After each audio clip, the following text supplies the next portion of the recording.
আর একই কথা বলবো, আমরা এত বেশি লোভী নয়। সর্বপ্রথম বলতে চাই, আমরা এত বেশি লোভী নয়। আমরা যে ইসলাম ধর্ম গ্রহণ করলাম, 7 তলা বিল্ডিং পাইলাম,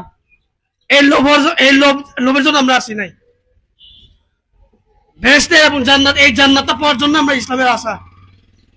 কলিমা লা ইলাহা ইল্লাল্লাহু মুহাম্মাদুর রাসূলুল্লাহ সাল্লাল্লাহু আলাইহি ওয়াসাল্লাম যে পড়বে, যে কলিমা পাঠ করবে, সে বেহেশতে পাবে।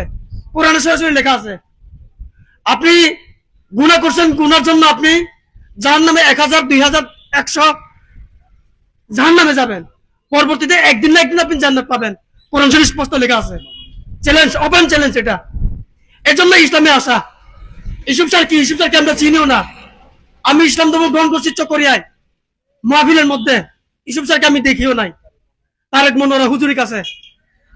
তাহলে ইসলাম আরো ভালো, আমার ভালো লাগছে। এটা পার্সোনাল ম্যাটেরিয়াল যেটাকে বলি, আমার ব্যক্তিগত বিষয়। এখানে নো ফেক, কারো ফেক নয় এটা। এজন্য যারা এই বিভিন্ন মানে বিষয়ে মেট্রো যারা মেট্রো নিউজ যারা চালাচ্ছে, তাদের প্রতি আমার নিন্দা প্রতিবাদ জানাই। আমি তাদের তুচ্ছ করি।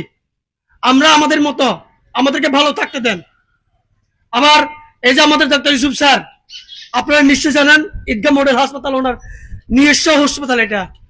এবং কোন ওনার এই একজন এমবিবিএস ডাক্তার হিসাবে ওনার কোনো কিছু নিজেকে অহংকার নাই। ছোট ছেলের সাথে যেরকম, বিসিএস কেদের সাথে সেরকম। তার চলাফেরা মুগ্ধ হয়ে আমরা শিখতে বাধ্য। এমনি যে পৃথিবীতে দুনিয়াতে থাকার জন্য তারই মতো মানুষ দরকার। আলে কদমের মধ্যে আমি একটা কথা বলেছিলাম, ইসলামের মধ্যে যে ব্যক্তি সৎ, সে হবে ডক্টর ইউসুফ স্যার। এর জন্য আমি আর কিছু অতি এত বেশি লম্বা আমি বক্তৃতা দিতে চাচ্ছি না।